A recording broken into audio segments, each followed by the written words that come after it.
Adobe Illustrator ফুল কোর্সে দ্বিতীয় পর্বে আপনাদেরকে জানাচ্ছি অসংখ্য ধন্যবাদ। প্রথম ভিডিওটি যাদের কাজে লেগেছে তারা ভিডিওটি শেয়ার করতে বলবেন না। ভিডিওটি যদি আপনার হেল্পফুল হয় তাহলে আপনার টাইমলাইনে শেয়ার করুন এবং অন্যকেও দেখার সুযোগ করে দিন। আমরা প্রথম পর্বে এখান থেকে ক্রিয়েট পেজ তৈরি করেছিলাম। সেই ক্রিয়েট পেজ আমরা আগে দেখিয়েছি। যারা পূর্বে দেখেন নাই তারা প্রথম পার্ট 1 পর্বটি দেখে নেবেন। আমরা আজকে দেখব এখানে যে বিভিন্ন বাম পাশে যে বিভিন্ন টুলবারে যে টুলগুলো রয়েছে সেই টুলগুলো সম্পর্কে আজকে জানব এবং প্রাথমিক একটা ধারণা নিব যে আসলে টুলগুলো কি। আমরা যে কোনো ডিজাইন তৈরি করতে গেলে আগে আমাদের টুল সম্পর্কে জানতে হবে।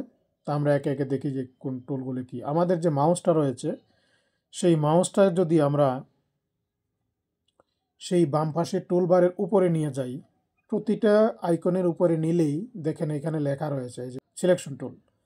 তারপরে যে একটা টুল আছে দেখেন সেটা হচ্ছে ডিরেক্ট সিলেকশন টুল। এভাবে আমরা যার উপরে নেই না কেন সেই টুলটার নাম বলে দেবে। যেমন সেটা হচ্ছে টাইপ টুল, এটা হচ্ছে পেন টুল।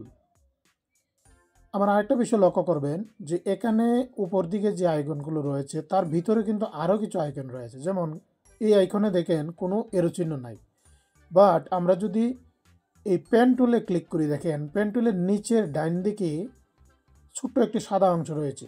যদি কোনো আইকনে এই ধরনের সিম্বল থাকে তাহলে বুঝবেন যে ওই আইকনের ভিতরে আরও কতগুলো টুল রয়েছে। ওই ক্ষেত্রে আমরা ওই টুলগুলো কীভাবে পাবো? আমাদের মাউসের রাইট বাটনে ক্লিক করব।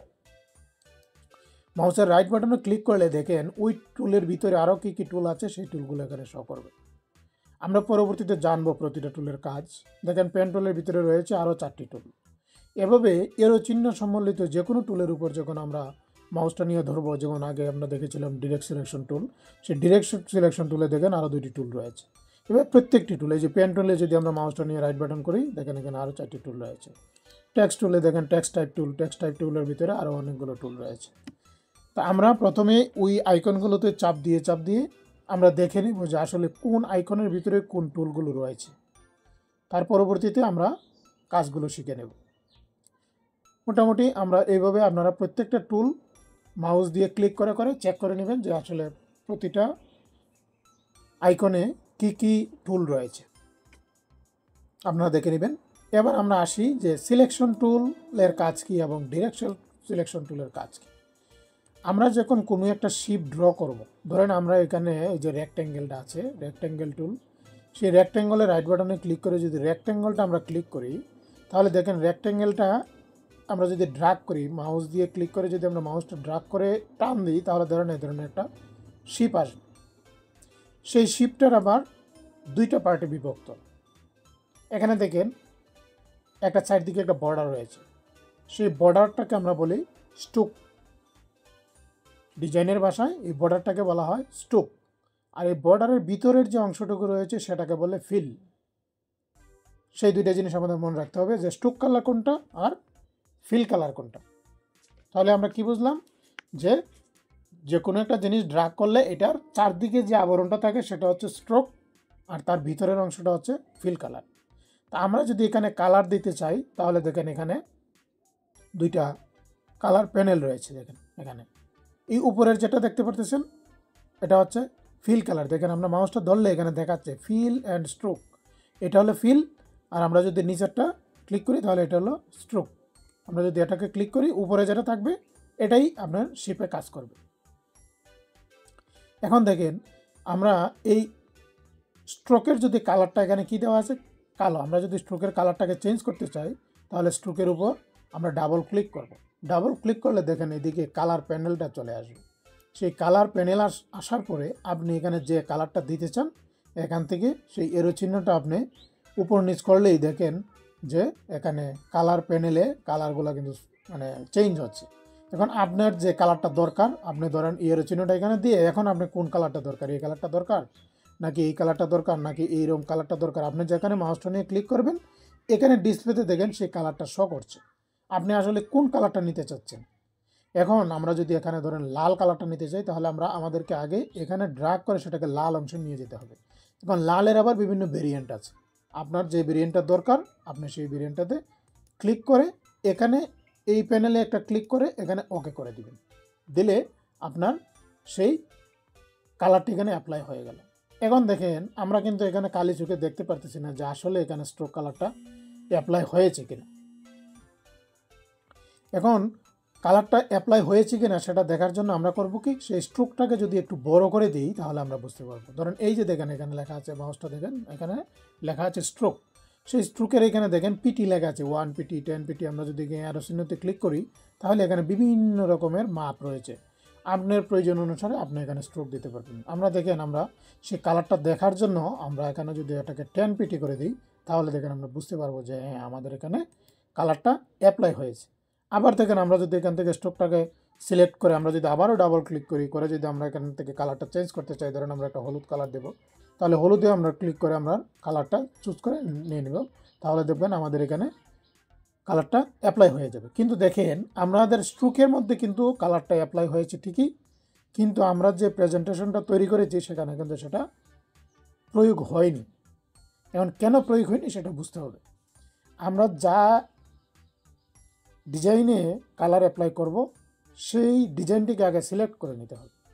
আমরা এখানে স্ট্রোকের কালার চেঞ্জ করেছি ঠিকই, আমরা কিন্তু সেই ডিজাইনটাকে সিলেক্ট করে নিই। আমরা যে কোনো কিছু অ্যাপ্লাই করার জন্য প্রথমে সেই ডিজাইনটাকে আগে সিলেক্ট করে নিতে হবে। সেই সিলেক্টের কাজটাই হচ্ছে এই যে সিলেকশন টুল। সিলেকশন টুলে ক্লিক করবেন, ক্লিক করে এই যে আপনার যে কাঙ্ক্ষিত ডিজাইনটি তাতে একটা ক্লিক করতে হবে। ক্লিক করার পরে এবার যদি আমরা স্ট্রোকের কালার প্যানেল থেকে আমরা যদি কালারটা চেঞ্জ করি, দেখেন আমরা যদি লালের জায়গায় আমরা যদি নীল দিতে চাই, ধরেন আমরা নীল অ্যাপ্লাই করব, এখন যদি আমরা সেই কালারটা দিই দেখবেন আমাদের কালারটা চেঞ্জ হয়ে গেছে। এবার নিশ্চয়ই বুঝতে পারছেন যে সিলেকশন টুলের কাজটা কি। এখন আমরা যদি এই মাউসটাকে আমাদের ডিজাইনের বাইরে ক্লিক করি তাহলে কিন্তু সেটা ডিসিলেক্ট হয়ে যাবে। সেই ডিসিলেক্ট থাকা অবস্থায় আমরা যদি এই স্ট্রোকের কালার প্যানেল থেকে আমরা কালার চেঞ্জ করতে যাই তাহলে দেখবেন যে আমাদের সেই কালারটা চেঞ্জ হবে না। এই যে দেখেন আমাদের স্ট্রোকের প্যানেলে কালার চেঞ্জ হয়েছে ঠিকই, কিন্তু আমাদের কাঙ্ক্ষিত প্রজেক্টে সেটা অ্যাপ্লাই হয়নি। সেই জন্য কী করতে হবে, আমাদের সেই সিলেকশন টুলটাকে ক্লিক করে সেই প্রেজেন্টেশনে ক্লিক করে নিতে হবে। ক্লিক করলে সেটা সিলেকশন হওয়ার পরে আমরা যখন কালার অ্যাপ্লাই করব তখন আমাদের সেই কালারটা অ্যাপ্লাই হবে। এই যে দেখুন আমি আবারও যদি চেঞ্জ করি তাহলে দেখবেন আমাদের সেই কালারটা চেঞ্জ হয়ে গেছে। তাহলে বুঝতে পারলাম আমাদের স্ট্রোক কালারটা কীভাবে চেঞ্জ হয়। আবার এখন ধরেন আমরা বাইরের কালারটা দিলাম এক কালার, এখন আমরা ভিতরের কালারটা দিতে চাই অন্যরকম, তাহলে কি করতে হবে, এই এখানের প্যানেল থেকে সেই ফিলে মাউসটা দিয়ে একটা ক্লিক করতে হবে। এই যে দেখেন এখন কিন্তু সেই এরো চিহ্নটা উপরে চলে আসছে, তার মানে কি এখন আমাদের ফিলের কাজ হবে। এখন সেই এখানে ডাবল ক্লিক করলে আমাদের কালার প্যানেল চলে আসবে। কালার প্যানেল থেকে যদি আমরা এখান থেকে কালারটা ড্র্যাগ করে আমরা এখানে যে কালারটা দিতে চাই আমরা যদি সেই কালারে ক্লিক করে আমরা ওকে করে দিই তাহলে আমাদের কাঙ্ক্ষিত প্রজেক্টে কিন্তু সেই কালারটা অ্যাপ্লাই হয়ে যায়। আপনারা এতক্ষণে নিশ্চয়ই বুঝতে পেরেছেন যে কিভাবে আমরা স্ট্রোক এবং ফিল কালারগুলি অ্যাপ্লাই করব। আমি আপনাদের সহযোগিতার জন্য আবারও দেখিয়ে দিচ্ছি সেই বিষয়টি। আমরা যে কোনো একটা প্রজেক্ট তৈরি করার জন্য আমরা এখান থেকে ধরেন ইলিপস টুলটা নিলাম, আগে রেক্টেঙ্গেল দিয়ে দেখিয়েছি, এখন ইলিপসটা আমরা দেখালাম। আমরা এখানে একটা ইলিপস ড্র করলাম। ইলিপস ড্র করার সাথে সাথে দেখেন এখানে কিন্তু কালার অ্যাপ্লাই হয়ে গেছে, কারণ আমাদের এখানে যে কালারগুলো সেটিং করা আছে সেই কালারগুলো সেখানে সে অ্যাপ্লাই করে দিচ্ছে। এখন ধরেন আমাদের কাজের প্রয়োজনে আমাদের ফিল কালারটা চেঞ্জ করতে হবে, আমরা সেই ফিল কালারে ডাবল ক্লিক করে আমাদের কাঙ্ক্ষিত যে কালারটা দরকার আমরা সেই কালারটাকে সিলেক্ট করে আমরা ওকে করে দেবো। দেখেন তাহলে আমাদের কালারটা চেঞ্জ হয়ে গেছে। এখন যদি আমাদের স্ট্রোক কালারটা আমরা চেঞ্জ করতে হয় তাহলে এখান থেকে স্ট্রোকটাকে উপরে নিয়ে আসতে হবে। এখন যদি আমাদের স্ট্রোকে ডাবল ক্লিক করি এবং আমরা যদি কালার চেঞ্জ করি তাহলে আমাদের স্ট্রোকের কালারটাও চেঞ্জ হয়ে যাবে। এই যে দেখেন আমরা এখানে কালার অ্যাপ্লাই করলাম, কালো হয়ে গেল। তাহলে নিশ্চয়ই বুঝতে পারছেন যে আমরা কিভাবে আমাদের সেই কালারগুলো অ্যাপ্লাই করব। এটা হচ্ছে সিলেকশন টুল আর একটা হচ্ছে direct selection tool. Selection tool দিয়ে কী করলাম, আমরা যে কোনো প্রজেক্ট তৈরি করার আগে সেটাকে ক্লিক করলে সেটা সিলেকশন হবে। এখন ডিরেক্ট সিলেকশন টুলের কাজটা কি আমরা এখন দেখব। ডিরেক্ট সিলেকশন টুলের কাজটা দেখুন, আমরা আবারও রেক্টেঙ্গেল একটা ড্র করলাম, এখন দেখেন এটা কিন্তু সিলেকশন অবস্থায় রয়েছে। সিলেকশন থাকা অবস্থায় আমরা যদি কোনো কাজ করতে চাই, ধরেন আমাদের সেই রেক্ট্যাঙ্গেলটা রয়েছে কি চার কোণ আকৃতি। এখন আমাদের কাজের প্রয়োজনে আমাদের সেই চারটি কোণায় একটু কার্ভ করতে চাই, মানে রাউন্ড করতে চাই, তাহলে আমরা কি করব? তখনের কাজ হচ্ছে আমাদের সেই ডিরেক্ট সিলেকশন টুল।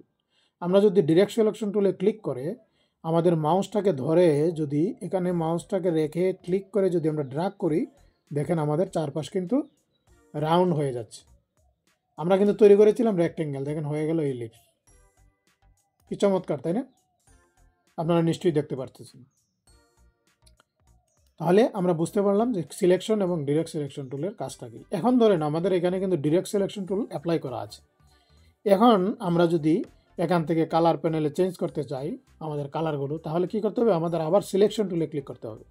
সিলেকশন টুলে ক্লিক করে এটাকে সিলেকশন করে আমরা যদি সেই কালার স্ট্রোকটাকে চেঞ্জ করে আমরা যদি লাল দিতে চাই, তাহলে আমরা লালও দিতে পারবো। দেখেন আমাদের স্ট্রোকটা কিন্তু লাল হয়ে গেল। আবার যদি ফিল কালারটা আমরা চেঞ্জ করতে চাই, তাহলে সেখানে ফিলে ডাবল ক্লিক করে আমরা যদি ফিল থেকে আমাদের কালারটা চয়েস করে আমরা যদি ওকে করে দিই, তাহলে দেখেন এখানে ফিলটাও অ্যাপ্লাই হয়ে যাবে। নিশ্চয়ই বুঝতে পেরেছেন যে সিলেকশন টুল এবং ডিরেক্ট সিলেকশন টুলের কাজটা কি।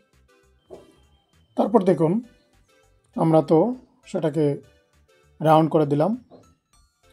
এখন আমাদের কাজের প্রয়োজনে ধরেন আমরা এখানে আগে যে শিপটি ড্র করেছিলাম সেই শিপটি আমি এখানে আগে ড্র করি, তাহলে আপনারা বুঝতে পারবেন। ধরেন আমরা আবারও একটা রেক্ট্যাঙ্গেল ড্র করলাম। এখন আমাদের ডিজাইনের প্রয়োজনে ধরেন আগে আমরা কি করেছি, চারটি কর্নারই রাউন্ড করেছি। এখন আমাদের ডিজাইনের প্রয়োজনে আমাদের একটা কর্নার শুধু রাউন্ড করতে হবে। ওই ক্ষেত্রে আমরা কি করব? সেম আমাদেরকে ডিরেক্ট সিলেকশন টুলে যেতে হবে এবং ডিরেক্ট সিলেকশন টুল দিয়ে আমরা যে কর্নারটিকে রাউন্ড করতে চাই তা আমরা সিলেক্ট করে নেব। সিলেক্ট কীভাবে করব?